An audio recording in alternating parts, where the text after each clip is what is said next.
Toledo, Ohio, in the 1970s and 80s, was an industrial city with a dark undercurrent. By night, the streets became hunting grounds for two of the most sadistic killers the city had ever seen. The bodies started appearing, brutalized, discarded, and often left in places meant to shock. The police had no idea that the same hands were behind them all. The crimes were vicious, seemingly random, and terrifyingly efficient. The Cook brothers, Anthony and Nathaniel, were cunning. They thrived in the shadows, choosing their victims carefully. Young couples, lone women, and those who happened to be in the wrong place at the wrong time.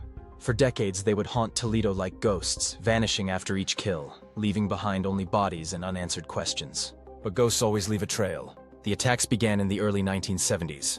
One of the first known victims was Thomas Gordon, a 24-year-old man who was found shot to death in a stolen car. His murder was only the beginning. The brothers had a pattern. They would stalk lovers' lanes, parks, or secluded areas where young couples went to find privacy. They would strike swiftly, ambushing their victims and forcing them into their twisted version of horror. One of their most brutal attacks occurred on February 21, 1980. A young couple, Connie Sue Thompson and her boyfriend, were targeted while sitting in a parked car. The Cook brothers forced them out at gunpoint, split them up, and carried out their sadistic rituals. Connie Sue was raped and murdered, her body dumped like trash. Her boyfriend was left beaten and traumatized but survived. He would later become a crucial witness, though justice wouldn't come for decades. The killings didn't stop. April 1981, a couple, Osborne Jones and Robin Morrow, were carjacked. Jones was shot execution style, while Morrow was brutally attacked and left for dead. 1981, 1990s. Numerous cases of rape, torture, and murder would be tied to the Cook brothers, some only coming to light after their eventual arrest. Despite the brutality of their crimes, the brothers remained under the radar. Toledo lived in fear, but the killers walked free, until one of them made a mistake. By the late 1990s, police were reopening old cases using new forensic techniques, particularly DNA evidence. Anthony Cook had already been in prison for a 1981 murder, but no one realized he had an accomplice, until the evidence pointed to his brother Nathaniel. Nathaniel had been living quietly, his past buried beneath years of normalcy. But when investigators re-examined the crime scenes, his DNA surfaced like a rotting corpse from a shallow grave. Faced with undeniable proof, Nathaniel cracked.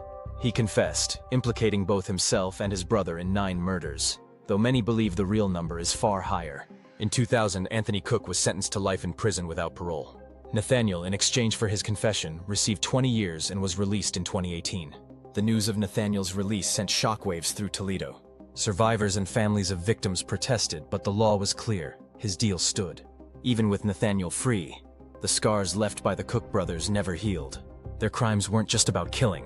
They were about domination, power, and the pleasure of watching their victims suffer. They embodied the worst kind of predator, calculated, remorseless, and patient. Toledo has never forgotten. The shadows of their crimes linger in the minds of those who lived through the terror.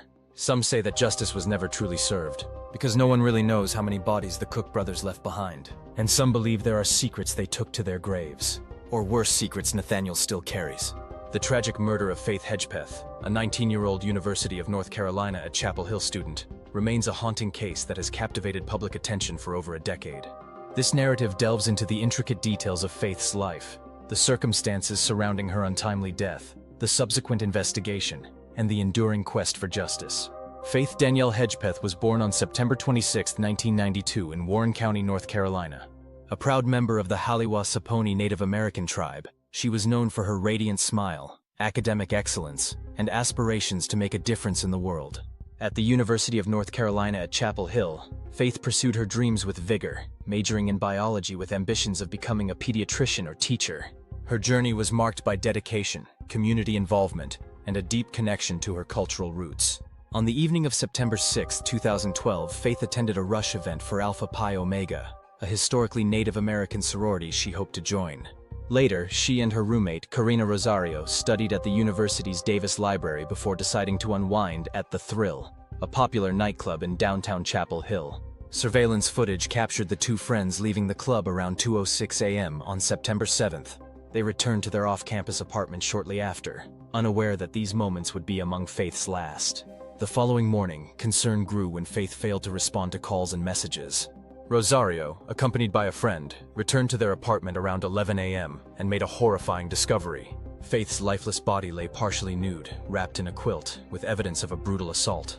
A chilling note was found nearby, adding a perplexing layer to the crime scene. The shockwaves of this discovery reverberated through the university and the broader community. Law enforcement swiftly initiated an investigation, collecting DNA evidence and other forensic clues. Despite the wealth of evidence, the case presented numerous challenges. Initial suspects, including individuals close to Faith, were scrutinized, but leads dwindled as DNA samples failed to match the evidence. The enigmatic note and other cryptic elements of the crime scene deepened the mystery, leaving investigators and the public grappling for answers. Years passed with the case remaining unsolved, casting a long shadow over Faith's memory. In a significant development, on September 16, 2021, authorities arrested Miguel Enrique Salguero Olivares, then 28, in connection with Faith's murder. The arrest was a result of advancements in DNA technology and persistent investigative efforts. Salguero Olivares was charged with first-degree murder, bringing a renewed sense of hope to Faith's family and the community. Following the arrest, the legal proceedings began to unfold. In November 2024, prosecutors amended the indictment to include charges of first-degree burglary, first-degree rape, and first-degree sexual offense against Salguero Olivares. As the case progressed through the judicial system, the community remained vigilant, seeking closure and justice for Faith. The trial, anticipated to shed light on the circumstances surrounding Faith's death, became a focal point for those yearning for answers. Throughout the years, Faith's family, friends, and the broader community have demonstrated remarkable resilience. Vigils, memorials, and scholarship funds have been established in her honor, ensuring that her legacy endures. The case has also highlighted broader issues, including the challenges faced by Indigenous women and the importance of persistent advocacy in the pursuit of justice. As the legal process continues, the impact of Faith's life and the tragedy of her death resonate deeply. Her story serves as a poignant reminder of the fragility of life and the imperative to support victims of violence. The community's unwavering commitment to seeking justice reflects a collective determination to honor Faith's memory and ensure that such tragedies are prevented in the future. As of January 2025, the trial of Miguel Enrique Salguero Olivares is approaching, with the community and Faith's loved ones hopeful for a resolution. The journey toward justice has been long and arduous, marked by moments of despair and hope. Faith Hedgepeth's legacy endures, inspiring efforts to combat violence and support victims, ensuring that her light continues to shine brightly. Albert Troy Hale was a man whose life embodied kindness, resilience, and an unwavering sense of community. Born on March 13, 1923 in Woolsey, Arkansas, he grew up in a world shaped by hardship but never lost his warmth. By 1997, at 73 years old, Hale was living a quiet life in Choctaw, Oklahoma. His modest home, situated amidst a rural landscape, reflected his unassuming nature. Hale worked at Honda Auto Parts, where he became a respected figure among his peers. A younger colleague, James Allen Coddington, gravitated toward Hale, seeing him as a mentor. Hale welcomed the bond, offering friendship and guidance to the troubled young man. Little did he know that his generosity would set the stage for a fatal betrayal. James Allen Coddington was a man battling inner demons. At 24 years old, his life was spiraling out of control, consumed by a severe cocaine addiction. His days were punctuated by binges, his mind clouded by the relentless craving for the next high. On March 6, 1997, desperation drove Coddington to Hale's door. Struggling to fund his habit, he arrived with a request, a loan of $50. For Hale, this was more than a financial decision, it was a moral one. He saw Coddington's deteriorating state and, with genuine concern, refused the request. Hale urged him to seek help, to reclaim his life from the grips of addiction. The refusal, meant as a gesture of tough love, instead ignited a firestorm. Fueled by frustration and withdrawal, Coddington's desperation turned to rage. What followed would devastate 2 lives and shatter a community. Coddington's fury boiled over. In a frenzied state, he grabbed a claw hammer from Hale's kitchen and launched a brutal attack.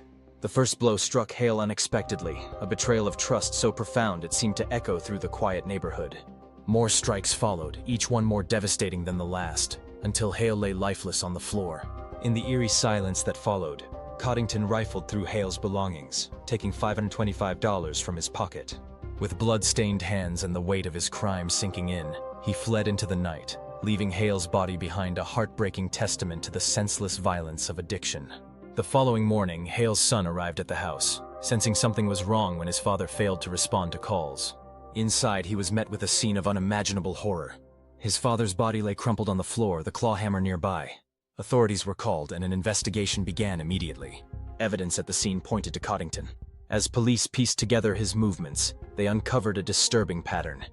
In the hours after the murder, Coddington had committed a string of armed robberies, terrorizing convenience stores to fund his habit. On March 7, 1997, less than 24 hours after the murder, law enforcement caught up with Coddington. He was arrested without incident, his demeanor marked by a mix of defiance and regret. In custody, he confessed to the murder, blaming his actions on the drug-induced haze that had overtaken him. Coddington's trial for the murder of Albert Hale began in April 2003, 6 years after the crime. By this time, the community had long mourned the loss of Hale, remembering him as a pillar of kindness and integrity. During the trial, Coddington spoke of his relationship with Hale, painting a picture of a man who had shown him compassion and guidance. His remorse was palpable, but it was not enough to sway the jury. On April 29, 2003, he was found guilty of first-degree murder. Days later, the jury recommended the death penalty, which the court formally imposed. The years following Coddington's conviction were marked by appeals, legal maneuvering, and public debate. Advocates for clemency highlighted his troubled upbringing, his struggles with addiction, and his apparent rehabilitation in prison. But the facts of the case, particularly the brutal betrayal of a man who had been a friend, remained a powerful counterweight. In August 2022, the Oklahoma Pardon and Parole Board recommended clemency, citing Coddington's good behavior and rehabilitation efforts. However, Governor Kevin Stitt denied the request, allowing the execution to proceed. On August 25, 2022, James Allen Coddington was executed by lethal injection. In his final moments, he expressed remorse, apologizing to Hale's family for the pain he had caused. For some, it was a moment of reckoning. For others, it was simply the end of a long and painful chapter. The murder of Albert Hale remains a chilling, dark story in American history. Hale's legacy, however, endures, his kindness and integrity shining through the darkness of his untimely death. Jeremy Strohmeyer is an American convicted murderer responsible for the brutal 1997 killing of 7-year-old Sharice Iverson in a Nevada casino restroom. His case remains one of the most disturbing child murders of the 1990s, marked by his cold-blooded actions and his friend David Cash Jr.'s shocking indifference to the crime. Below is a detailed true crime account of the case. On May 24, 1997, Las Vegas was its usual self. Bright lights, ringing slot machines, and a city teeming with tourists. Just outside of town, in the small casino town of Primm, Nevada, 7-year-old Sharice Iverson was spending the night at the Prima Donna Resort and Casino with her father, Leroy Iverson.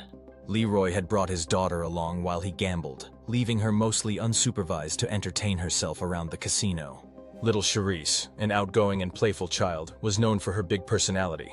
That night, she was running through the casino arcade, laughing and playing games, completely unaware of the predator watching her. 18-year-old Jeremy Strohmeyer and his best friend David Cash Jr. were also at the casino that night.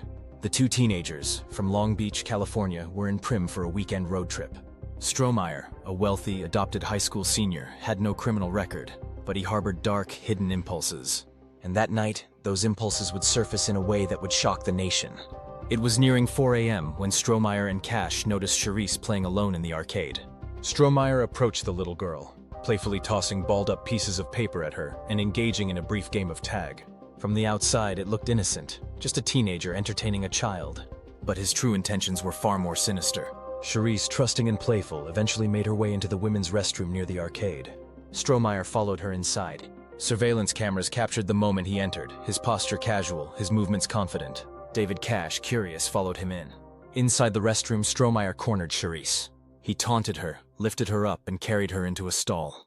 Cash, seeing what was happening, briefly stepped inside and later claimed he saw Strohmeyer holding his hand over the child's mouth. But instead of stopping him, Cash simply turned and walked away. What happened next was pure evil. Sharice, realizing she was in danger, struggled and tried to fight back. But Strohmeyer, fueled by his twisted desires, overpowered her. He sexually assaulted the 7-year-old and, fearing she would report him, placed his hands around her throat and began to squeeze. As she gasped for air, her tiny hands clawed at his arms in desperation. It didn't stop him. When strangling her wasn't enough, he twisted her neck, snapping it. Sharice Iverson was dead. Strohmeyer calmly adjusted his clothes, walked out of the restroom, and returned to his night of gambling, his friend Cash waiting for him as if nothing had happened. Hours later, a casino employee entered the women's restroom and made the horrifying discovery. Sharice Iverson's lifeless body, crumpled inside a stall. Police were immediately called, and surveillance footage from the casino became a key piece of evidence. Cameras had captured Strohmeyer and Cash interacting with the little girl just before she entered the restroom.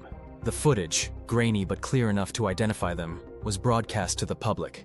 It didn't take long for someone to recognize Strohmeyer. A classmate at Wilson High School in Long Beach saw the footage and, realizing she knew the suspect, alerted authorities. Within days, Jeremy Strohmeyer was arrested at his home in California. At first, Strohmeyer denied everything. But when faced with overwhelming evidence, he cracked. In a chilling confession, he admitted to murdering Sharice Iverson. He described the attack in detail, his voice emotionless, his demeanor disturbingly calm. But what was perhaps even more shocking was his friend David Cash's reaction. Cash, who had witnessed part of the attack and done nothing to stop it, showed no remorse. In an interview, he stated he wasn't responsible for other people's actions, and even bragged about the incident, telling classmates he had seen a man get his jollies and walked away. His indifference outraged the public. Although he had not committed the murder himself, people believed he should have been held accountable. But under Nevada law at the time, failing to intervene was not a crime. Cash walked away a free man. Despite initially pleading not guilty, Jeremy Strohmeyer later accepted a plea deal to avoid the death penalty. On September 8, 1998, he pleaded guilty to first-degree murder, kidnapping, and sexual assault. The judge sentenced him to 4 life terms without the possibility of parole. David Cash continued living his life without consequence, though he became a social pariah. The outrage over his inaction led to widespread calls for Good Samaritan laws, which would make it a crime to witness a violent act and fail to report it. Sharice Iverson's murder remains one of the most infamous child killings of the 1990s, a stark reminder of how vulnerable children can be and how easily predators can strike. Her mother, Yolanda Manuel, spent years fighting for justice, ensuring that Sharice's story was never forgotten.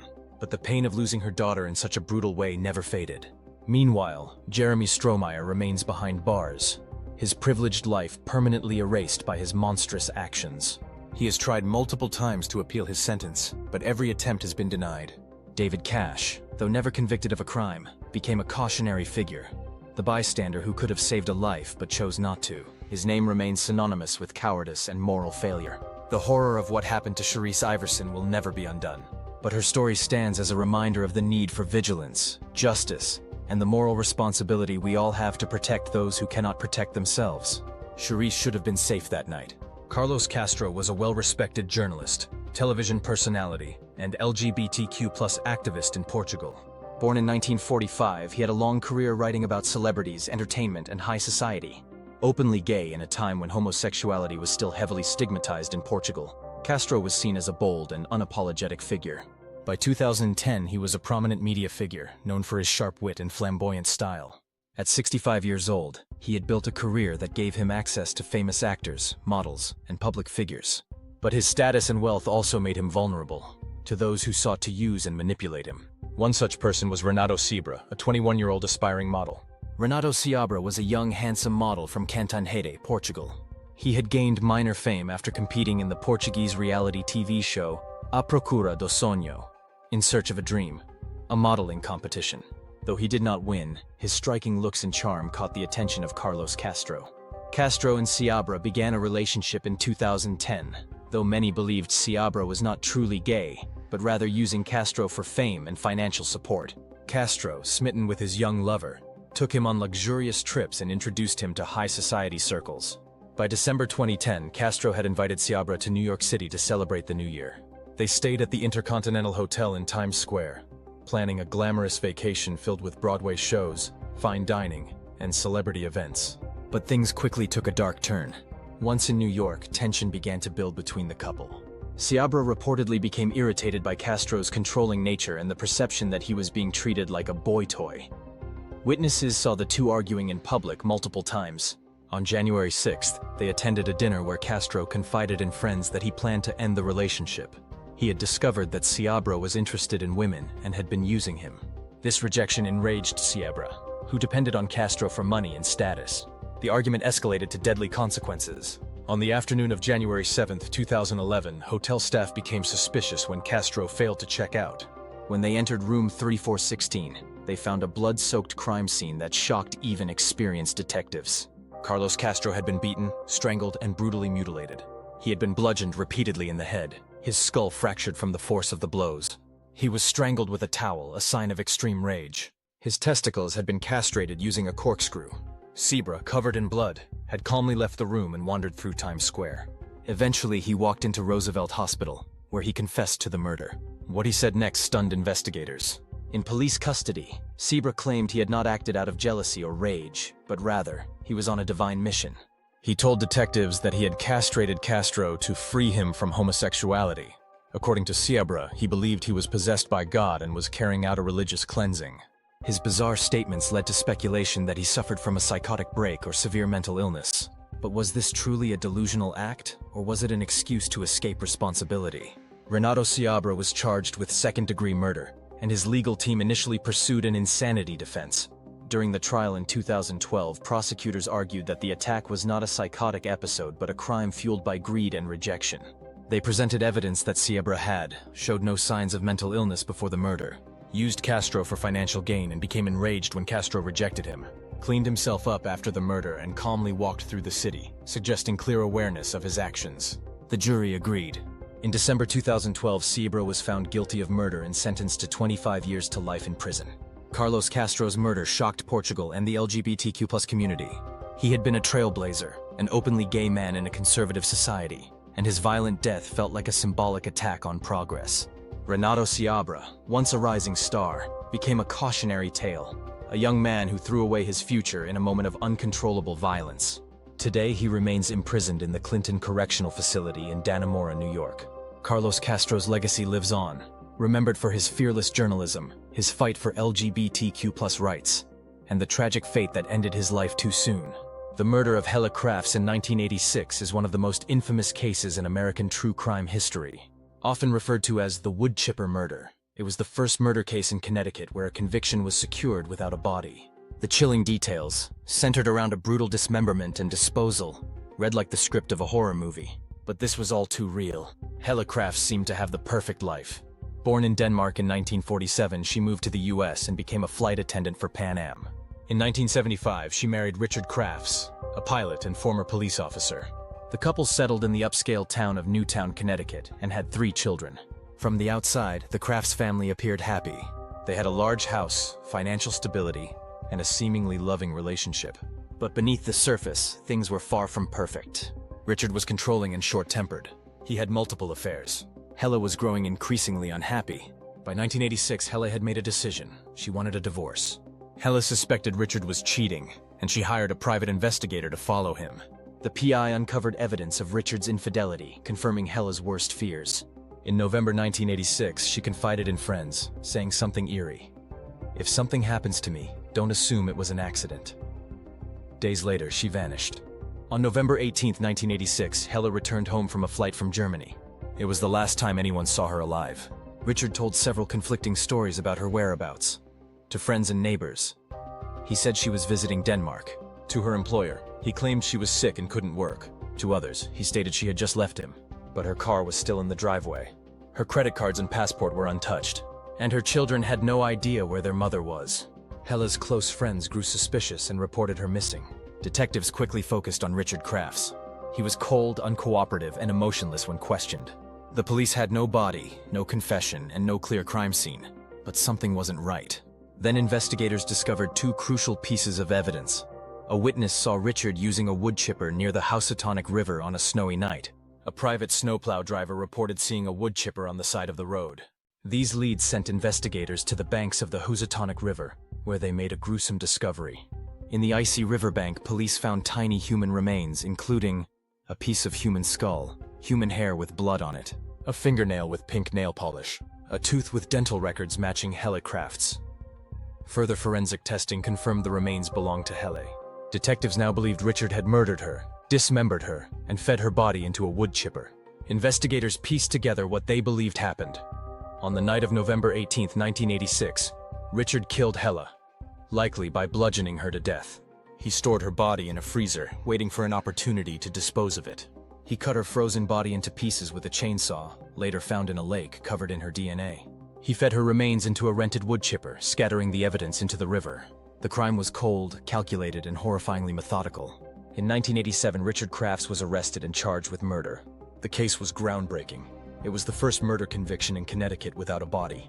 It relied heavily on forensic evidence, especially DNA and dental records. The chainsaw, bloodstains, and the wood chipper sighting were key pieces of evidence. The first trial ended in a hung jury, but the second trial in 1989 resulted in a conviction. Richard Crafts was sentenced to 50 years in prison. The Crafts children were raised by relatives, forever haunted by what their father did. Richard Crafts served over 30 years in prison before being released in 2020 at the age of 82. He has never confessed or shown remorse for the murder. The murder of Hella Crafts was a landmark case in forensic science and set legal precedents for prosecuting murder without a body. It remains one of the most chilling and gruesome cases in true crime history, a terrifying reminder that even the most perfect lives can hide unspeakable darkness.